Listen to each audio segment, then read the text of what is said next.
High, hello. তো অনেকদিন বাদে এলাম। আসলে 2-3 সপ্তাহ ধরে অনেকগুলো কাজ পড়ে গেছিল, সেই কাজগুলো মেটাতে মেটাতে আমার আর ভিডিও করা হয়নি, আপনার তোমাদের সাথে দেখাও করতে পারিনি এবং কথা বলতে পারিনি। অনেকগুলো বই, অনেকগুলো বইয়ের রিভিউ, সেগুলো মিস চলে গেল। বইগুলো দেখা হয়ে গেছে কিন্তু এখন এতটাই পুরনো হয়ে গেছে বই, মানে অনেকদিন হয়ে গেছে, তো সেই বইগুলোর আর রিভিউ করার কোনো মানে হয় না। তো আজকে যে আমি লেটেস্ট যে রিভিউটা নিয়ে এসেছি সেটা একটা সঙ্গের, আর সেই সংটা থামার থামার এই নিয়ে 3 নম্বর সং রিলিজ হলো, পয়জন বেবি। তো আবারও একটা মদকে প্রমোট করে, ড্রিঙ্কিং কে প্রমোট করে একটা গান নতুন জেনারেশনকে উপহার দিয়েছে আমাদের বলিউড। আর থামার এটা 3 নম্বর গান, আর 3টেই আইটেম সং।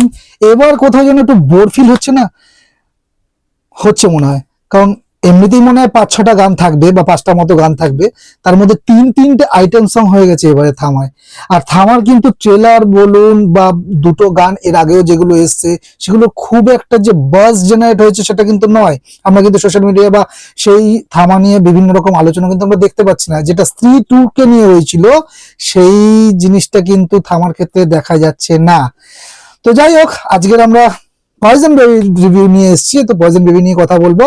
তো রিভিউটা খুব একটা লং হবে না, গানটাও ছোট, রিভিউটা ছোট হবে। তো চলো রিভিউ কথা যেটা বলছিলাম, পয়জন বেবি গানটা কেমন লাগলো?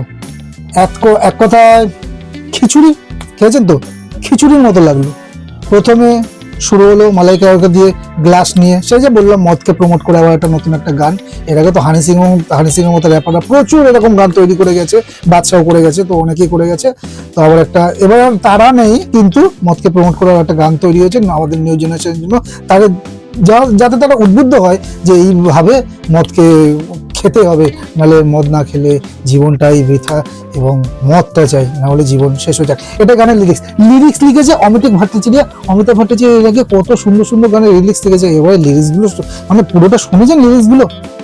কিছুটা তো মিউজিকে ঢাকা পড়ে গেছে, মিউজিকটাই বেশি কানে আসছে, লিরিক্সগুলো খুব একটা কানে আসছে না। তো প্রথম দিক থেকে যে লিরিক্সগুলো প্রথমে যখন শুরু হয়েছিল তখন স্টার্টিংটা কিন্তু ভালো ছিল, কিন্তু তারপরে যখন মালাইকার এন্ট্রি এবং সেখান থেকে যে লিরিক্সগুলো শুরু হলো, ও হো হো হো হো, এরকম গান তো, এরকম লিরিক্স আগে কোনোদিন শুনিনি, এরকম গান প্রথমবার এসছে। আর যেটা বললাম 3 নম্বর আইটেম সং, আইটেম সঙ্গে মালাইকা আরোরা এত বয়স হয়ে গেছে, এটা পজিটিভ দিকে একটা কথা বলছি যে মালাইকা আরোরা এত বয়স হওয়ার পরেও যে স্টেপগুলো তাকে দিয়েছে সে স্টেপগুলো ভালো, কিন্তু এগুলো স্টেপ হয়েছে আমার তো মনে হয় না। আজ কি রাতকে কপি করা হয়নি, কিন্তু আজকের রাতের কিছু ফ্লেভার কিন্তু এই গানটার মধ্যে পাওয়া গেছে। যেরকম সেখানে পঙ্কজ ত্রিপাঠী, তারপর রাজকুমার রাওরা যখন তামান্না ভাটিয়ার পাশে এসে গান গাইছিল, তার পাশে এসে ঠিক সেম ভাইবই কিন্তু এখানে পাওয়া যাচ্ছে যখন মালাইকার পাশে দুটো ছেলে তারা গান গাইছিল, তো সেম ভাইব কিন্তু পাওয়া গেছিল। দেখবেন গানের মিড পয়েন্টে এসেছিল। আর রশ্মিকা মান্দানাকে নিয়ে কি বলবো,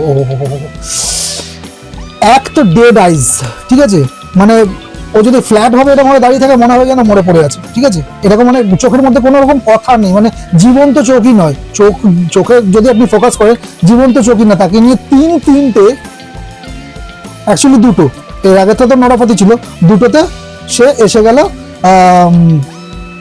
আইটেম নাম্বারে। আর আইটেম নাম্বারে অর্ধেকটা তো ছিল মালাইকা আরোরাকে, তারপরে অর্ধেকটা চলে গেল, পুরো ফোকাস চলে গেল রশ্মিকা মান্দানার উপর, তারপরে মালাইকা আরোরাকে দেখা হয়ে গেল না। তো এই গানটা হয়ে গেল কিন্তু শেষ পর্যন্ত রশ্মিকা মান্দানা, আর কি স্টেপ, সে আর কি বলবো। লিরিক্স লিখেছে আমাদের অমিতাভ ভট্টাচার্য, তো জঘন্য লিরিক্স হয়েছে, এটা বলার অপেক্ষা রাখে না। আর এই গানটা সেরকম বাস তৈরি করতে পারবে বলে আমার মনে হয় না, একদিন হয়ে গেছে। তো ভিউজগুলো দেখবেন তাহলে বুঝতে পারবেন, এর আগে আজকে রাতের ভিউজ দেখবেন, আজকে রাত এখনো যখন চলে একটা ভাইবস পাই, ভেতর থেকে একটা এনার্জি ক্রিয়েট হয়। আর তামান্না ভাটিয়ার ডান্স তো অপূর্ব ছিল সেখানে। আর এখানে একজন লেজেন্ড বলবো না, কিন্তু মালাইকা আরোরা এই গানের জন্য একদম সুটেবল ছিল। তো মালাইকা আরোরাকে পুরো ওয়েস্ট করা হয়েছে গানটার মধ্যে, এত মানে ইজি স্টেপ দিয়েছে, সেই স্টেপগুলো দেখতেও ভালো লাগছিল না, গানটাও ইভেন খুব ছোট হয়ে গেছে। আর মালাইকা আরোরা যদি পুরোটা ওভারঅল গানটার মধ্যে থাকতো তাহলে একটা কথা ছিল, মধ্যখানে ডেড আইজওয়ালা রশ্মিকা মান্দানা এসে পুরো গানটাকে দিয়েছে চটকে, আর গানটা একেবারেই ভালো হয়নি। তো আমার ওভারঅল এই গানটাকে নিয়ে যে ভার্ডিক্ট দেবো সেটা অ্যাকচুয়ালি দিচ্ছি না, কারণ এইসব গান ভার্ডিক্ট দেওয়ার মতোই না। থার্ড ক্লাস হয়েছে, জঘন্য হয়েছে গানটা, খুব একটা ভালো লাগেনি। আর গানটা যখন মানে বইয়ে যখন বাজবে, মানে যখন ফিল্ম দেখতে যাবো তখন যখন গানটা বাজবে, এটা তো 2-2.5 মিনিট আছে, মনে হয় 3-3.5 মিনিট হবে, কিছুটা চপ করে দিয়েছে তারা। তখন কিন্তু 3.5 মিনিট পাবলিক দর্শক কিন্তু ইরিটেট হতে চলেছে এই গানটার সময়। গানটা কোন পোর্শনে আসবে বোঝা যাচ্ছে না, কিন্তু ভালো লাগবে বলে আমার মনে হয় না। তো এই ছিল আমার ওভারঅল থামার লেটেস্ট গান পয়জন বেবিকে নিয়ে। তো দেখা হচ্ছে নেক্সট ভাবে, ততক্ষণ আপনারা সুস্থ থাকুন, ভালো থাকুন। আর হ্যাঁ, এবার আর দেরি হবে না, পরপর আমার বিভিন্ন রকমের রিভিউগুলো আপনি পাবেন। কয়েকটা বইও খুব তাড়াতাড়ি চলে এসেছে ফিল্মগুলো, তো সেই ফিল্মগুলোর আমি দেখে রিভিউ করার চেষ্টা করছি। তো খুব তাড়াতাড়ি তোমাদের সাথে দেখা হচ্ছে, ততক্ষণ তোমরা ভালো থাকো, সুস্থ থাকো। হ্যাঁ, এই চ্যানেলটাকে, আমার চ্যানেলটা নতুন, তো এই চ্যানেলটা তোমরা সাবস্ক্রাইব করে দাও, সাপোর্ট করো, আর পাশে থাকা বেল আইকনটাকে প্রেস করো, আর নোটিফিকেশন অন করে দাও, যাতে করে আমি যখনই ভিডিও করি, যখন ফিল্ম রিভিউ কোনো রকম ভিডিও করছি, তখন সবার আগে তোমার কাছে পৌঁছে যায় এবং তুমি সেটাকে দেখতে পারো, এনজয় করতে পারো। তো চলো দেখা হচ্ছে নেক্সট ভিডিওতে, টাটা।